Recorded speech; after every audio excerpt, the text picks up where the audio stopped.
Good morning. We are live in the hall at the Georgia Municipal Association's annual convention. We're here in the exhibit hall with about 200 exhibitors. We're not going to be talking to all of them, unfortunately, but a lot of them today, Yes. as we did yesterday. I'm Amy Henderson with GMA. And I'm Kelly Bennett with GMA. And we are joined by two very special guests who are helping us out this weekend. We have Nia Williams and Mary Catherine Pittman, who are both the daughters of elected officials and both communication majors, and have asked if they could help us. And we were like, heck yeah, we need all the we need you. we need all the help we can get. So we're really thrilled to have them working with us this weekend. And the GMA family is a big family. It covers the entire state and the family members of the people who are elected. So we're always excited to have the family members come and be a part of our meeting. Kelly, tell us what's going on today as far as the meeting goes. Well, we have a lot going on today. We're obviously starting with Live in the Hall, going to talk to some more exhibitors.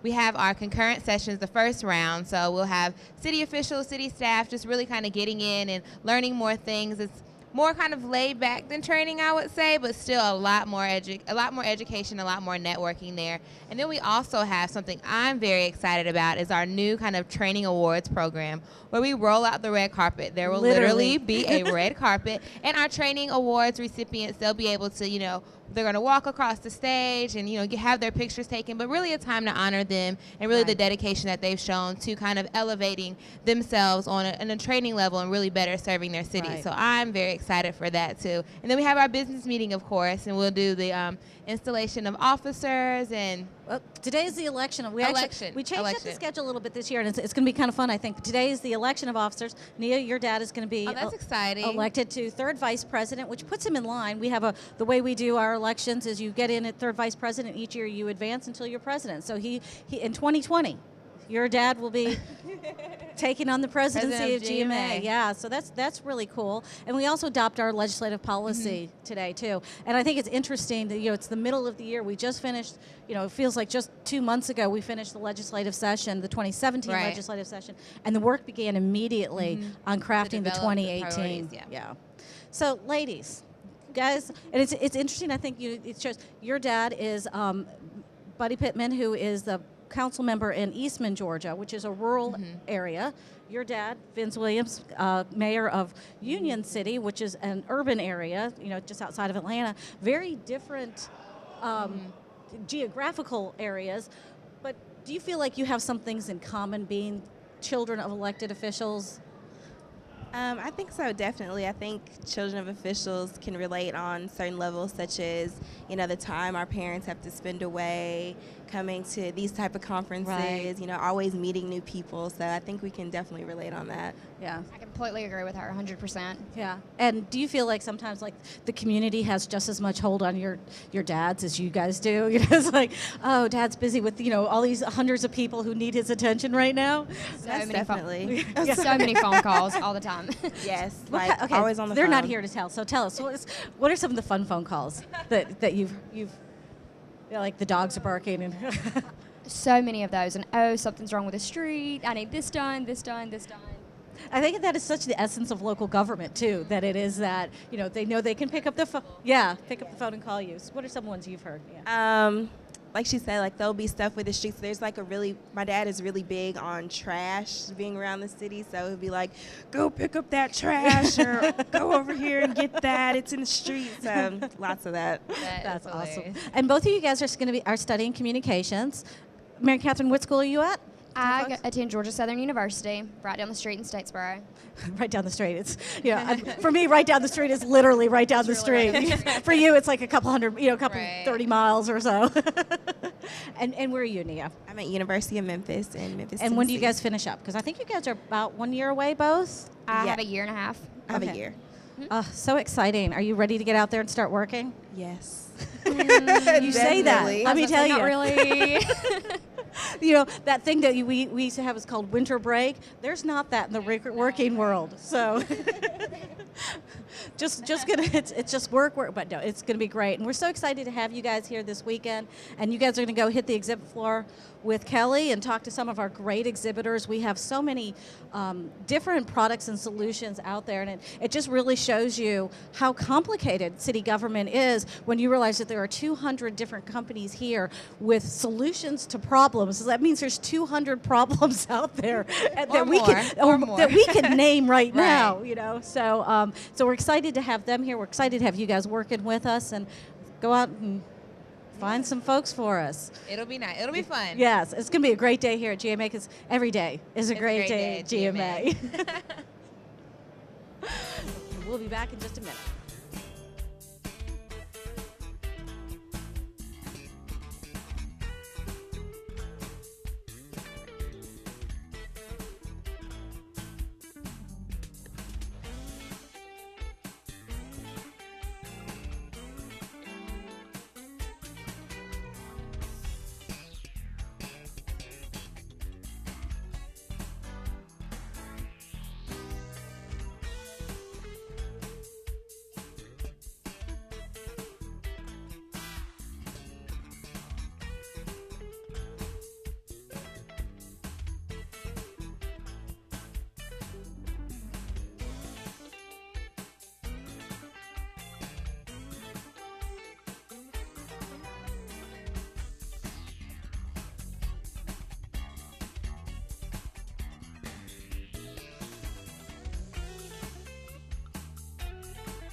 And welcome back to Live in the Hall here at the Georgia Municipal Association Annual Convention. We're in the exhibit hall.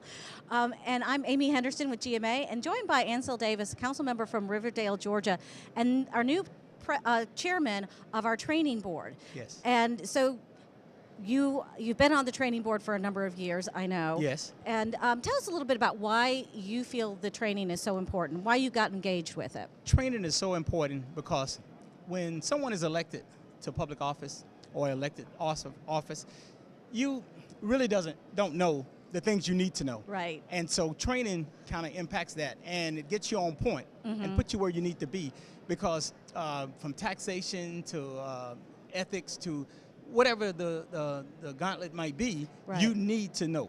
Right, and this is an election year, so of course we'll have new city officials coming in, and the first thing they have to take is the newly elected classes, and they can either go to Macon most of the time or to University of Georgia. Okay. And it's through the Knox program out of which is coincides with the University of Georgia. Right, the University of Georgia's Carl Vinson Institute. The Carl Vinson, yes, Knox Academy. Tell us a little bit about some of the things that they learned, because that training course is mandated by state law, and it's a day and a half of classes. What are some of the things that get covered there? Well, you learn how to conduct yourself in a meeting, the do's and don'ts, so you don't get in any trouble or do something that you shouldn't do. Right. It's an excellent sort of get your feet wet, pass your cards out, Right. Get to network with other council and mayors from around the state, and have a network of people you can contact that's been in the water a little longer than you have. Right. Well, and that's such an important thing too, because so many people, when they're running for city office, maybe for the first time, they may be running on a single issue. You know, that they may have one thing that they don't like, or they want to fix, or they want to improve on. And city government is a little bit more than one thing, isn't it? Yes, it is. It's a gauntlet of things, from taxation to municipal laws to environmental code to it's just like I said, a gauntlet of things that can actually take place, and you really need to know, and the classes help prepare you for that. Yeah, because it is a big difference going from being a candidate to being the government, and going from being an individual to being this group that, maybe going from a private, business type of situation to a government situation where the rules are different, the laws are different. That's right. The Sunshine Law comes into play, and you have to abide by the rules. Right. And you find out that just because you were popular and you became the number one guy or girl, whatever the situation may be, things change. Yeah. And you can't do it by yourself. It takes a team. So other than, so you take the newly elected training, and then we have all these voluntary classes that we offer through as chair, we've got like 45 different classes that we offer. What advice would you give to somebody who's new to office after you take that initial mandatory class? What classes do you think are key to take after that? I think the key classes are how to deal with the media relationship. We have something now on the books of post-Ferguson, and that's a hot topic right now. Yeah. And a lot of cities and law enforcement is getting in trouble about things like that. So I think taxation you need to know. I think you need to know what's next. There's a class that now I've been elected. What do I do now?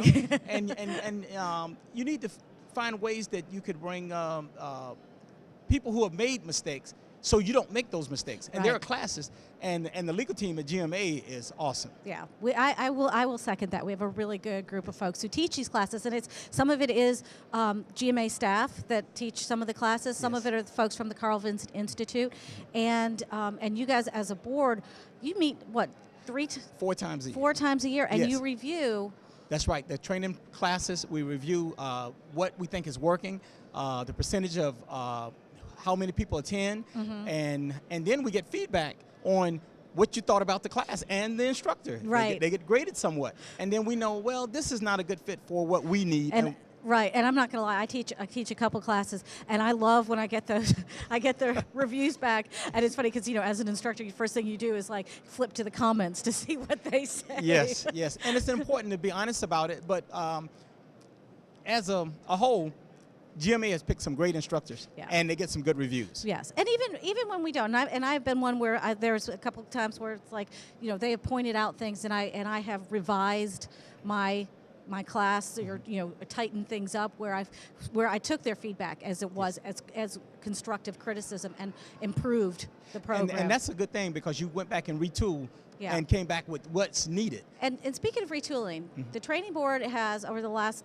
2 years really looked at the structure of our training classes. Talk a little bit about some of the changes that you guys have made. Yes, the board came up and we found that in our last meeting that some of the classes were not pertinent to what's happening. We want to change some course titles because it would encourage people to come. Right. Because the title could be the thing that's throwing you off, not the material. Right. And so we've looked at, like I said, post-Ferguson. That's a very hot topic.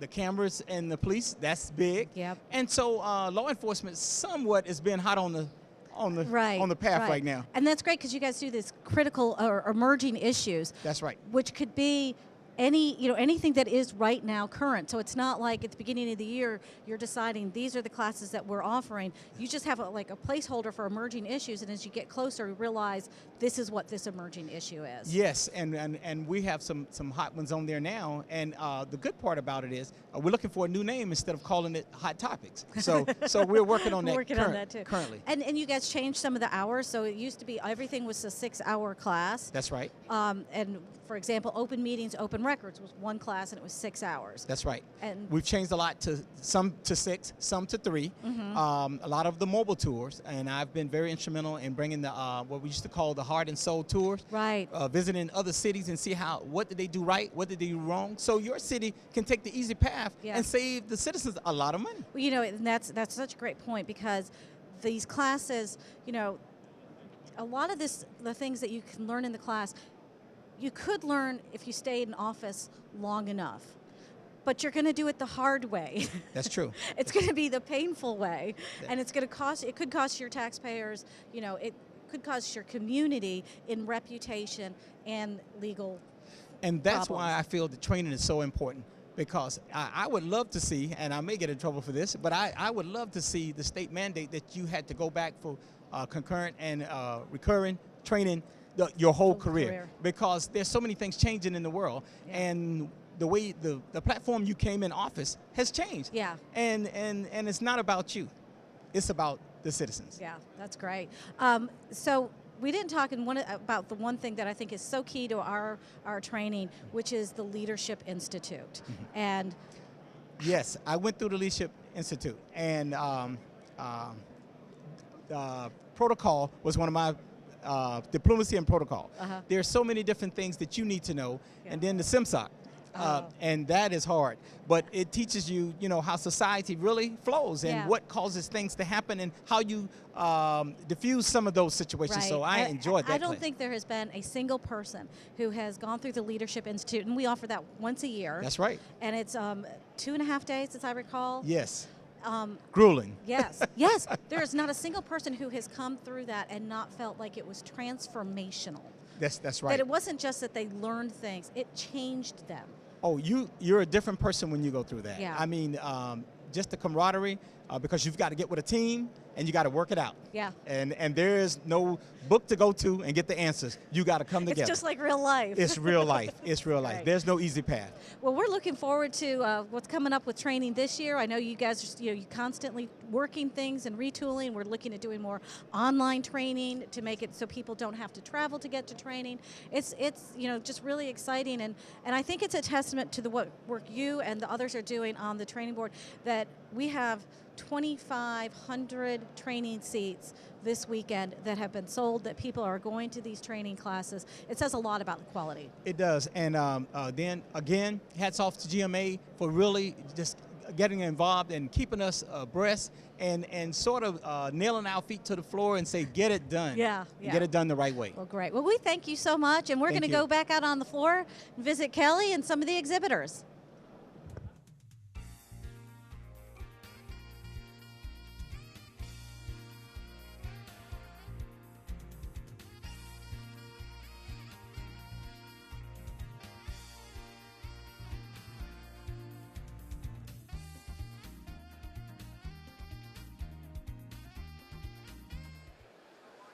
Good morning. I am here with Vicki Moreland of Moreland Altabelli. How are you doing today? Good. Good morning to you. Thank you. So Let's talk a little bit about Moreland Altabelli. What services do you all offer to cities?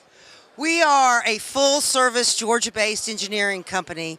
We can take your project from concept to completion and the public using it. We've got planners, surveyors, designers, environmental specialists that do your permitting and your documentation, construction specialists, construction managers, construction inspectors. So, A to Z, it sounds like, completely. So let's talk about some of the projects that you all have done across the state of Georgia.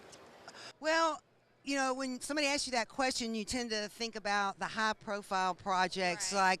Like, we were fortunate to be hired by the Perimeter CID to study their turns. So we went to Missouri and we brought the diverging diamond interchange back to Georgia.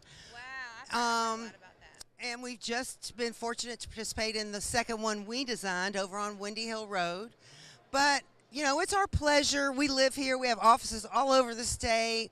And, you know, whether it's converting your road to some two-way pairs or improving an interchange or helping you re-roof an annex building, you know, it's our pleasure to, we're still small enough that there's no project that's too small for us to help you with. Right. So it just sounds like you do the really big ones and then the not so big ones, but that are still very important to communities. They are very important to communities. We want to be, you know, I've got an office in Tennille, office in Macon and Cumming, and we want to be there to serve the citizens of Georgia. And, you know, when you get to go to a ribbon cutting and you see the folks that live there and the officials that helped, whose leadership brought the project forward, you know, it's just a good day. It's a good feeling, It's a good day. Okay, well, let's something else where we can kind of talk about some of the things that you have over here at your booth for the city officials to come and grab. I've got some tape measures. You can measure your lanes. You can measure your lanes to make sure it's the right width. I've got some flags. So if you hire Moreland Altabelli, we can help show you where to sign the contract. We've got some notepads and pens that can you can take some notes on. Yeah, you always need a notepad and pen. So yeah. Okay. And we have a grocery stack. You can take your stuff from Those are from the exhibit hall, but you can also take it home and go grocery shopping with it. perfect. Well, thank you so much for having us. You all come over and visit Moreland Altabelli. We're going to head to our next vendor, our next exhibitor. We're going to walk this way. You see the wonderful equipment here. I'm going to learn how to drive one day. All right. Walking this way. Oh, here's a fun area, recreation. Not sure what that is, but it does look fun and cool. All right, so we're headed over to the Great Promise Partnership. Okay. Hey, Nia. Hi, good morning. How are you all? Good, good. All right, we're here to talk a little bit more about, hi, how are you? About Great Promise Partnership. Okay. Oh, hi, how are you? Talk a little bit more about the Great Promise Partnership. Can you tell us about the organization? Yes, we're a nonprofit that we work with at-risk high school students and employers who have workforce issues. So we pair the two so that the kids stay in school and get their education as they get work skills. Okay. And then the employers have a way of training their future workforce while the kids are still in high school so that they, get them trained, and as they graduate, many of them stay and work where they've been working during high school. Now, how long has the program been in existence? We're going on about our 5th year. Okay, perfect. So what are some of the cities that you all have kind of gone in to help kind of transform these youth? We're in Valdosta, we're in Cordele, we're in, help me out, Savannah, not Savannah. We're in, Oh, is this a map here? Here's a map. We're in all Jefferson, over, it looks like. Norcross, Smyrna. some metro in there. Yeah, so we're all over. It's a statewide program. Right. So this is a great resource for city officials to come over and kind of look at, even for neighboring counties or cities, to say, oh, I can call them and see how, successful the program's been for them. So what do you think is the biggest impact on the students from being a part of this program? Well, not only do they see a reason to stay in school and graduate, which the kids that we target are at risk of, either they have to drop out to help their families make money, or they're just losing hope or whatever. Graduation seems to be going further away. This keeps them in school so that they do graduate. And then when they graduate, they have skills, transferable skills that they can take to another job. Through the mentoring and life skills part of the program, they have a plan whether to go to technical college or four-year college, military, or straight into the workforce. So we take kids that are kind of floundering, maybe not seeing the point of an education or seeing a future, and kind of help, through real hands-on work at an employer, but also these other support, wraparound support services that we do. Awesome. So it sounds like a really huge impact. How can city officials that aren't here and that are here get in touch with you all and learn more? Well, we have a website. It's if you just Google, I guess, Great Promise Partnership. Okay. And then you can contact, I'm Lori Heeman, I'm the executive director. They can contact me and say that they like to learn more about it and see if it's a good fit for their community. Like we said, we have, like Valdosta, the city of Valdosta employs a good 16, 17 kids in all their different departments. So cities are very instrumental in the success of a program in a community, because once the mayor and the city council or whatever get behind the program, they show the employers that the city's doing something about it and they should step up as well. So it's the cities are a very integral part to the success of the program. Definitely a lot of accountability. Well, thank you so much, Lori. It's been great talking to you. Everyone come over and visit. We're going to go back now to Amy on set.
And we're back to Live in the Hall here at the Georgia Municipal Association Annual Convention. I'm Amy Henderson, and I just have to say, Kelly, I am cracking up at the idea of you driving some of that big equipment. Next year, we're so doing that. It's going to be great. I'm joined now by Jason Moss of the other GMA, the Georgia Manufacturing Alliance. And Jason, you've got a lot of exciting things going on with your association and your alliance. And we were fortunate enough to take a bunch of city officials on a tour this past year, a couple months ago actually, of the Think Academy and what's going on with the technology group there. Tell us a little bit about what you got going on, because you've got some new things that you just launched, and I think it's going to be great for Georgia. Yeah, Amy, thanks again for having me here today and being able to exhibit. You guys put on an awesome show, and y'all's contribution to the community and keeping all these cities educated and giving them the tools that they need to win. Honestly, I didn't know this existed a few years ago, but wow, really impressed. I always wondered how that worked, but now I kind of get to peek behind the curtain and see how it does.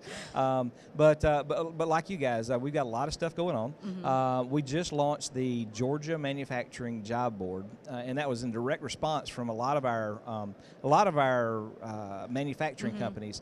That's one of the big challenges that they have is finding good quality workforce. Right. Part of the reason for doing the job board is when people typically talk about a career in manufacturing, or they mm-hmm. think about that, usually, depending on their age, right. They think about that Lucy, she's eating the candies and stuff. That which to me it doesn't sound like such a bad job. Yeah, I mean, if I was picking one, that's a good backup. Good one to have, yeah. But usually people just think about production level jobs, mm-hmm. and what we found is there's so many great careers out there that people never think about. Mm-hmm. I don't know a successful manufacturing company out there that doesn't have an accounting department. You got to have HR, right. and you got to have marketing, and you got to have sales. There's so many other tools out there that people never think about. Mm-hmm. So on a recent tour, a manufacturer pulled me to the side and said, "Man, you've been talking about this for a few years now. What are you doing? Right. I need help. I got 4 machines that I need bodies." Yeah. If they'll show up every day and pass a drug test, right. If they'll show up every day, we'll train them, pay them $12 to $15 an hour, give them all the tools that they need to be able to have a career in this industry. Mm-hmm. But we need help. Yeah. And looking back over it, I actually had reserved Georgia manufacturing jobs back in 2012. So this has been something that's been there for a while. It's been on the back burner, right. Yeah, but when that guy looked at me with real concern in his eyes and said, "We need some help now." Yeah. So we launched this June 1st. Been a great success so far. We've got about, at this moment, about 45 jobs listed. Okay.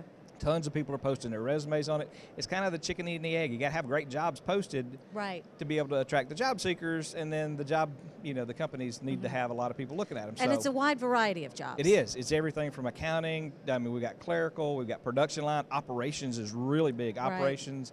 Maintenance is a mm-hmm. big market that everybody needs. And these jobs that we've got posted range from Savannah to Atlanta to, LaGrange and all over the state. And I think you and I have talked about this before, about how people may not realize or recognize how much manufacturing is actually going on in Georgia. I think we're aware of the big guys, right. the Kias and, the big ones, mm-hmm. but there's a lot of smaller manufacturers in this state. Yeah, it's funny when we start talking about statistics. We've got a little over 10,000 manufacturing facilities around the state of Georgia, and we employ about 380,000 people every day in manufacturing statewide. And the average consumer can't name 3 products made in Georgia, that's one of the things that we're working on. Speaking of that is July 17th.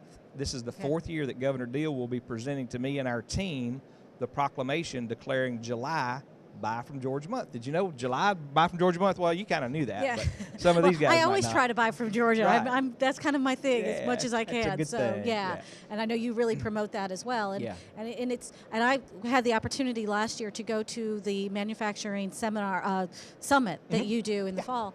And sat at a table with these gentlemen who what they manufacture, they get sold to other companies. So it's mm-hmm. not a consumer-facing product. Right. And they were so cute. They were so proud, telling me all the ways it was a fiber that turns into a plastic fiber that gets used in all these different things. Mm-hmm. And I sat there with them, and they were so proud, listing all the products that their product is used mm-hmm. in. And it's just so cool to see that pride and the fact that they're proud making stuff. Oh yeah. And it's amazing. And you've got that summit coming up again. Yes, October 25th. So at the summit, we'll be, of course, we'll be talking about our keynotes this year. Pretty exciting. We started the summit out 2 years ago. We had done a couple other events prior to that, but the Georgia Manufacturing Summit was 2 years ago. We were transportation related for our keynotes, and we had the CEO of Bluebird Bus, big yellow buses. Yes, love those guys down in Fort Valley. Yep. Roll out 77 buses a day, and then Kia, Randy Jackson was our other keynote. Those guys just killed the keynotes, did a great job. And we recently toured Kia. Now they roll in steel and roll out cars one every 57 seconds. It just blows my mind to see the craftsmanship and the creativity and the automation. And this is a world-class manufacturing facility. That's one of the things we like to do is take our people in to let them see that. Right. Last year, the summit was based around construction-related products. Okay. And we had the CEO of Beaulieu Carpet and also the Southwire. Kathleen Edge from Southwire came in, and they great were amazing. speakers. Amazing. And the thing I like about your summit, too, is it really does focus on not the products as much as the people. Right. The people who are involved in manufacturing. Yeah. And it was interesting to hear what they're doing as far as workforce development and training and all of that. And of course, you have your awards program that you do too for the people of manufacturing. Correct. Tell us a little bit about how you. Yeah, one of the main reasons that I'm here today is to reach out to community leaders, because you guys know better than anybody else what's going on in your area. And it's just me and a small staff, and we do the best we can to try to identify these great companies and great people, but you guys know who's out there and who can really that we need to celebrate and highlight. So the People of Manufacturing Awards is the first part of the summit, again October 25th. GeorgiaManufacturingAwards.com. Anybody can go online. You can self-nominate, but manufacturers tend to be pretty humble, so they need a little love there. Yeah. But we want you guys to reach out into your community, find people that have got a compelling story to tell. Make the nomination, and we'll be doing the awards October 25th as part of that. And I saw some of the nominations last year, and some of them did come from city officials. Yes, they did. Thank you so much. And the thing that they really highlight is that these people, they're not just going into a plant and working and not being members of the community. That the people who are working in the plants are also, volunteering with the baseball stuff, or they're bringing their expertise into the city in different ways and their time. Right. And that's really neat. Yeah, our manufacturing community does tend to give back into the community. They love to give back. And we have 4 different levels. We have a plant manager, which is pretty self-explanatory, but we also have a frontline award, and that can be anybody in the facility. It can be from the custodian to the to accounting to somebody that actually works on production line. And then we've got 2 team awards, and the team awards are based around operational excellence, so people that have gone through an operational excellence campaign or program and are pretty pleased with that, and then also safety. Those are the 2 group awards. And those safety, I was so impressed looking at just kind of how obviously it's important as a manufacturer to have safety, but I was looking at the going. There are things that we could all learn from communications standpoint about how they communicate the importance of safety within the plant, especially some of these places that have one central office and then multiple locations, but they have a consistent message and people understand their mission and the safety component really well and the practices that they have in place. They're really cool how they bring that together. Let's end this on a really positive note. Tell us about the state of manufacturing in Georgia. Okay. The state of manufacturing, it is amazing. We are so excited to see what's going on. Our growth is, the manufacturing community, everywhere I turn, manufacturers are being more efficient with what they do. They're working really, really hard. When we recently surveyed, the things that manufacturers were most concerned with is operational excellence, leadership development, and sales and marketing. So we've been developing trainings around those things, which is really cool. But the sales and marketing thing is not as big of a deal as it once was because our manufacturers are slaying it. And the things that we want to make sure we wrap this up with is July, Buy from Georgia month. You know, everybody, you need to Right. figure out what's out there. There's a website that has a listing of some products out there, Right. Buy from Georgia. But come to the Capitol. If you're in manufacturing, if you are connected to manufacturing, so all of our members, Right. plus anybody directly connected to And manufacturing. we have some city officials who, in their Yeah. real life, And- yeah. they do manufacturing. So we're- Come to the Capitol, stand on the steps with us. It's going to be a celebration of the industry, Mm-hmm. the celebration of the great stuff that we're doing. October 25th, we've got a great summit lined up. We got Rob Dugas, which is the global purchasing director for Chick-fil-A, and he's going to tell us what that supply chain looks like from the time that the guy bolts the tires on the tractor, that plants the seeds that the chickens eat, all the way to that wonderful Wow. Chick-fil-A sandwich.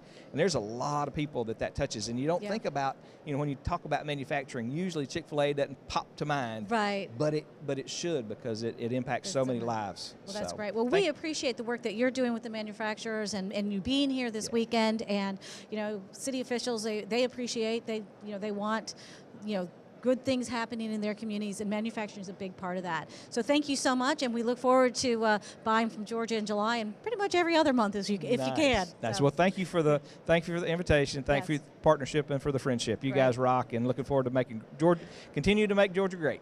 and let's go check in with Nia out in the exhibit hall and see what fun things she has found for us. Hey everybody, I'm Nia and I'm here with Megan for Sports Turf Company Incorporated. So Megan, can you tell us a little bit about your company and the services you provide? Okay, well, Sports Turf, we're a licensed general contractor in 5 states. We renovate and construct athletic facilities from natural grass to synthetic turf, tracks, and tennis courts. Awesome, and y'all, this grass, it's so plush. Where are some of the locations, I guess, that you guys have been able to turf, I guess? Well, we do a lot of high schools. We do some park projects, some colleges. We do a lot in Alabama and Georgia. We just got done at a couple of high schools, Gilmer up in the mountains. We've done a lot for Auburn University, stuff like that. So, Have you guys worked with any professional football teams, been able to work with them? we've done a natural grass complex for the Atlanta Falcons a while ago. What really kicked off our company was the World Series, the college fields down in Columbus in 1996. So that's what really kickstarted us. Awesome. Well, how would other cities and city governments be able to get in contact with you guys? Well, you can look at our website, sportsturf.net, and kind of see what we do, what we're about. Then you can contact us. We like to come down and talk to you about what you need. We can give you budget numbers, kind of see what your needs are and help you out there. Awesome. Well, thank you so much, Megan, for talking with us. We really appreciate it. We're back to Amy.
And welcome back to Live in the Hall at GMA's annual convention. I'm Amy Henderson with GMA, and I'm joined by Mayor Jan Moore of Statesboro, who served as the chairman of a task force on workforce development for cities. And Jan, tell us a little bit about what that task force was looking at. Well, initially, President Boyd Austin back in October appointed me to chair that task force because of the experience I have in my private life when I'm not serving as a public servant. But it was workforce issues kept coming up over and over with our constituency, excuse me. And so we want to look at and say, you know, what are the issues facing municipalities workforce-wise? So 21 elected officials and their appointees served on this task force, and we worked over the course of 9 months, basically, maybe a little bit less, to come up with a report for GMA. And the report is being released this weekend, and I know there's a couple concurrent sessions that we're doing today and tomorrow about the workforce development issue. What were some of the things that you guys found? I will tell you probably the most profound thing that we found was recruitment and retention is a major issue. And that's consistent with what we're seeing around the state and the country. But it's unique for municipalities because people don't look at a municipality and necessarily understand all of the jobs that are involved in running that. And we were just talking to Jason Moss with the Manufacturing Alliance, and I think it's probably, and what he was saying there too, is people think manufacturing and they think, you know, you're working on the line, but there are so many other jobs involved with manufacturing. I think it's the same thing for city government. There are so many different types of jobs. Where were some of the key areas that you guys saw that cities have a need for new employees, or there's maybe a critical issue going on? Well, I'll touch, you know, I kind of go back to something that you just said, that in manufacturing, everybody thinks of the jobs on the line. Right. Well, if you think of cities, they think about the folks that you see out there working on water lines or sewer lines or public works with, you know, the greenery and those kinds of things. But probably the one job that's garnering the most attention right now, and it's doing that across the country, is public safety. Wow. You know, the recruitment of police, fire not so much, but police is a huge issue. I don't think you'll find any municipality in the state that will tell you that they are 100%, you know, filled in positions with public safety. But then you go to other things. You go to things like water and sewer, finding folks that are trained and have the certifications to deal with water systems. And you know how critical they are. Just go ask the people in Flint, Michigan. You better get that right. And I think you mentioned at the board meeting, you were kind of giving an update on this the other day, that is it Public Works where you have the oldest group, I mean the longest serving group of employees who are going to be leaving? So it's kind of that expertise is leaving.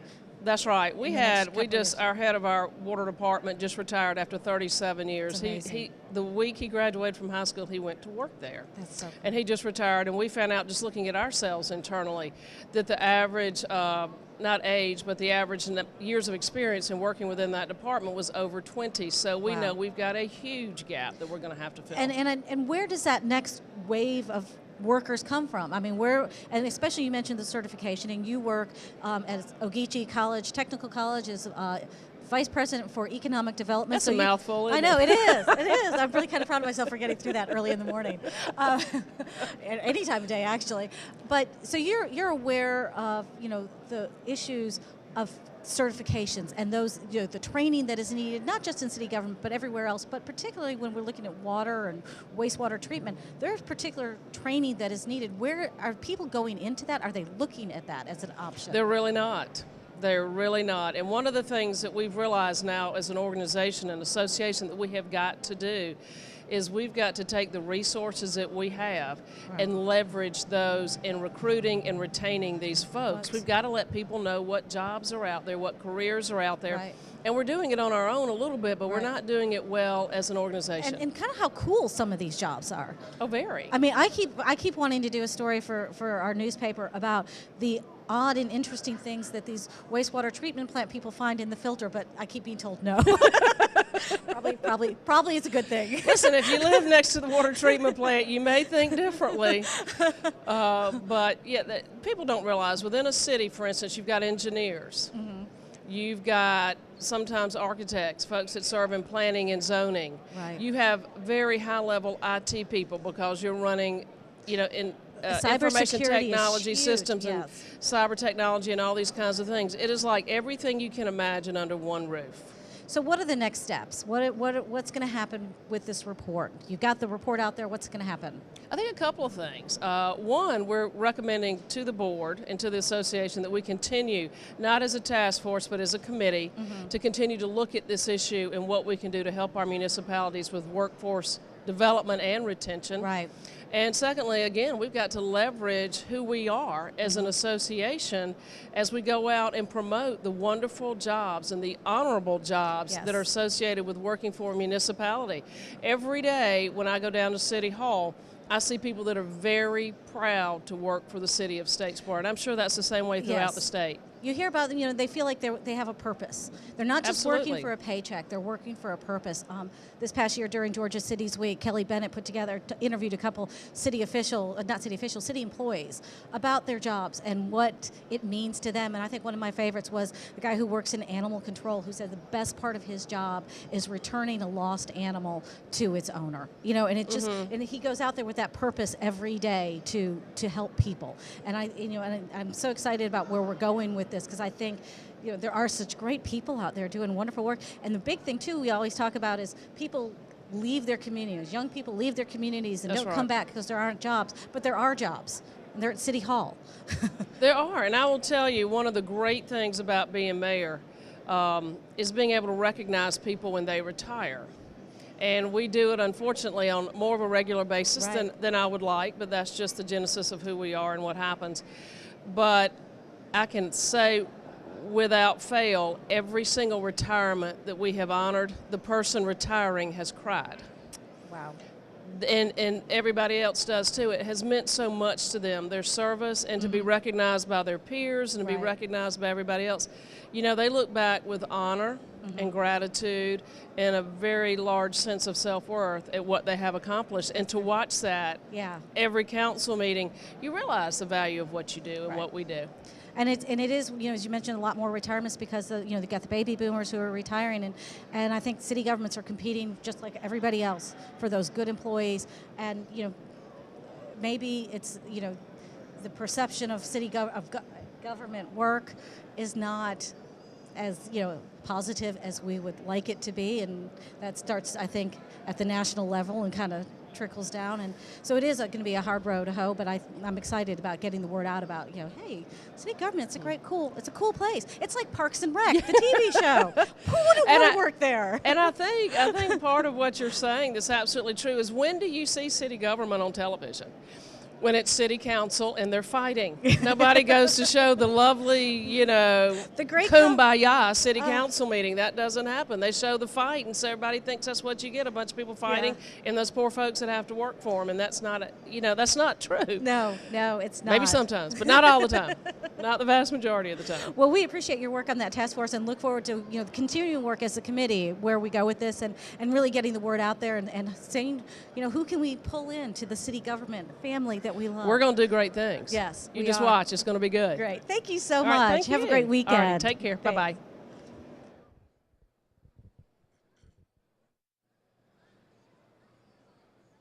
All right, everybody, it's Nia again, and we are back this time with Garvik Construction. Do you mind telling us a little bit about your company? Sure. Garvik Construction Company has been in the construction business for 40 years. We do all types of commercial construction, new construction, large renovation, historic preservation. Of those, probably our favorite is historic preservation and renovation. Like GMA's leaders, we enjoy creating a sense of place, and we're passionate for doing that for our clients and passionate for bringing things back to life. So how would other cities who want to get involved with you guys, how would they be able to contact you? We have a pretty good marketing department that leads up our conventions like we're at today. We get out and try to promote our work. We get involved with other communities and promote what we do. Jay Charlie kind of heads up our marketing areas.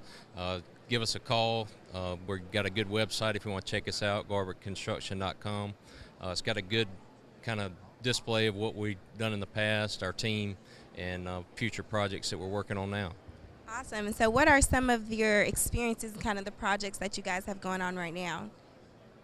Right now we've got a good variety of work going on. We've got several projects going on with higher education through the Board of Regents, and we've got some work going on in several cities across the state. Newnan, Georgia is one example. We're working with them currently. Just finished up Howard Warner, which was a Boys and Girls Club project for the city of Newnan, and we've done several fire stations, a good variety of courthouse work. So we've got a good variety of projects that we work on now. Wow, so you guys are really on the move. So I heard you guys won a really awesome award just recently. Would you tell us a little bit more about that? We did. We were very honored to win the Georgia Cities Foundation Renaissance Award for the revitalization of Dublin's skyscraper, and that was well, we call it a skyscraper. It's a 7-story building in downtown Dublin, and Georgia Military College actually reinvested in that building with Jim Walters of Walters Management Company.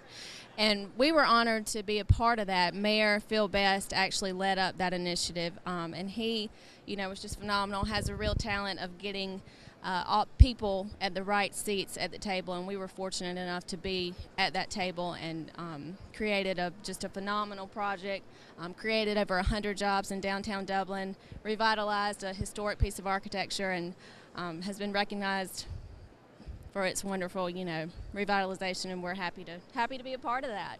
Awesome. Well, thank you so much, Jay, Charlie, and Phil, for speaking with us about Garbutt Construction. Thank you so much. Thank you. All right, guys, so we're moving on now to Time Clock Plus to see what they have going. A lot of hustle and bustle going on. A lot of hustle bustle going on here in the GMA arena. Lots of people, lots to see. Okay, so we're getting a little bit closer.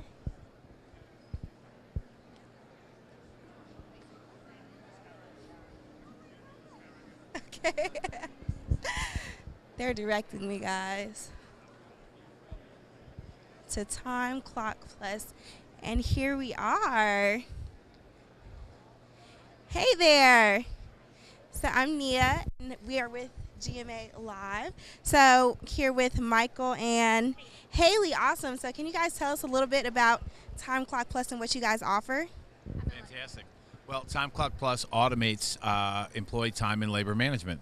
We've been doing it for about 30 years. We have about 65,000 customers across the country, and a good many here in Georgia. We do it cities, municipalities, counties, K-12 school districts, but we automate and streamline that time-consuming and tedious and most often error-prone task of collecting and managing employee time. Awesome. So how would other cities be able to get in contact with you guys to, get some of your services? Well, I'll be in the GMA manual. They can always go to timeclockplus.com, but we also have a Georgia sales office, so we are local, and we can come out and see the folks here in Georgia. Awesome. Well, thank you so much for talking with us. We really appreciate it. All right, Amy, back to you.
Great job, Nia. It's so much fun learning more about these exhibitors, and I can tell that you are ready when you graduate next year to continue your career, get started in television. Great job. And that Dublin skyscraper is such a great project, and I think Mary Catherine has some folks who also know about some downtown projects that she's going to talk to. Hi, it's Mary Catherine. I'm here with Georgia Downtown Association. I'm here with Jennifer. Can you explain a little bit about your services to the community? Absolutely. The Georgia Downtown Association offers mentoring and education for anyone involved in Georgia downtowns. We do a conference in the fall. This year we're going to be doing it in Columbus, Georgia. But year-round, any new downtown managers, we can match them up with managers who have experience, help them learn how to do the best at their job. And then we offer education year-round in conjunction with the Georgia Department of Community Affairs. So we love our Georgia downtowns. We think they're the heart of our cities, and we are the association for the people who love downtowns. Perfect. How can cities get in contact with you? We have a website, but we are actually staffed through GMA. So if you contact Janice Idson with GMA, she is our staff. Perfect. Are you working on any projects right now? Any big things going on? Our conference is the big thing we're doing right now. We're in Columbus in August, and we encourage everyone who cares about downtowns to come and learn about how to make them better. Well, thank you so much.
Hi, I'm Mary Catherine here with Street Sounds. I'm here with Mike and Evan to learn a little bit about their product today. So how can you serve your city? How is your service to your cities? What are you doing?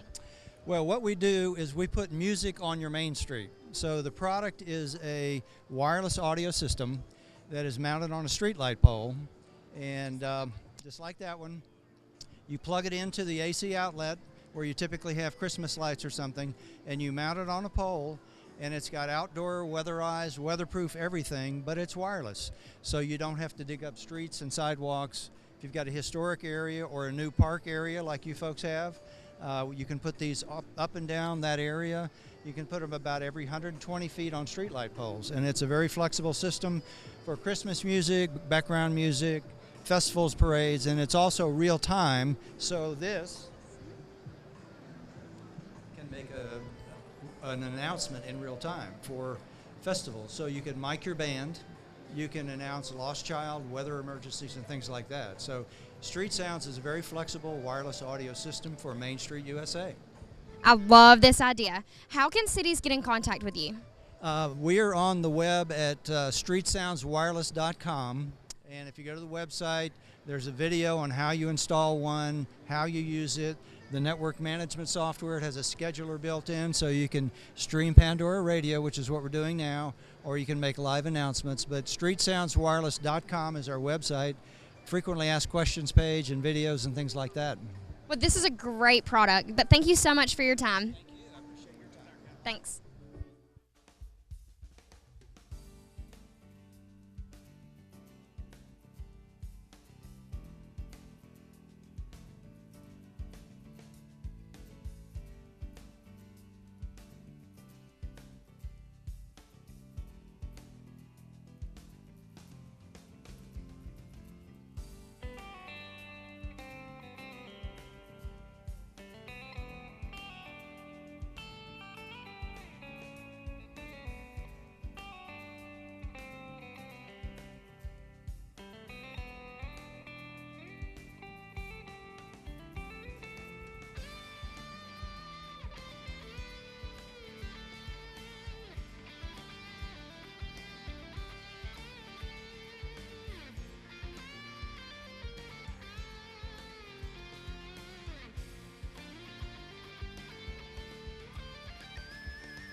And thank you again for joining us for GMA's Live in the Hall, the 2017 annual convention of the Georgia Municipal Association. This is kind of going to wrap up our show for us, but before we go, I want to say you guys did such a great job out there interviewing people, getting some real life experience. I can't wait. You guys are going to be so good when you actually do graduate, and I'm telling you, drag it out as long as you can.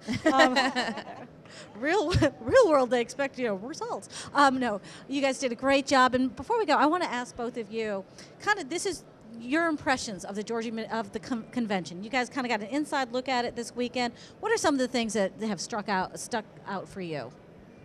I guess over coming here throughout the years, I've never really seen how much hard work people put into each booth and how their preparation, but they do a great job. Yeah.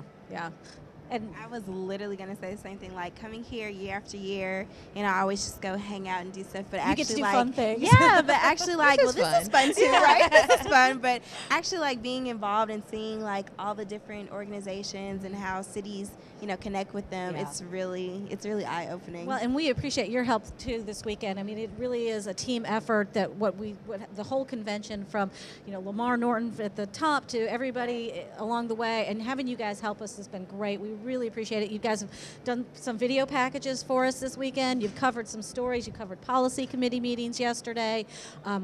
Kelly and I, we run all over the place, but we can't be everywhere, and so you guys have been such a huge help. And thank you so much for allowing us to be here. Oh, Yeah, we thank you appreciate so it so much. much. And Kelly, what else we got going on? With a couple of things left going on with the convention. Right. So, like we mentioned earlier, definitely the big training awards today, and then we have the reception to welcome our new incoming president, Mayor Dorothy Hubbard, which Right. is going to be very fun. And then Yeah. tomorrow we kind of wrap up. We have our big awards luncheon that Yes. everyone looks forward to, and early congratulations to all those folks that are going Right. to get those awards. We're really honoring leaders and just really kind of keeping up with that leadership focus. Some of the key awards that we'll be giving out tomorrow are the Municipal Government Hall of Fame Awards, and we induct 3 people into the Hall of Fame each year, and it's a surprise to them, and it's Right. exciting for us to honor them for their years of work, not just in their city, but also with the association.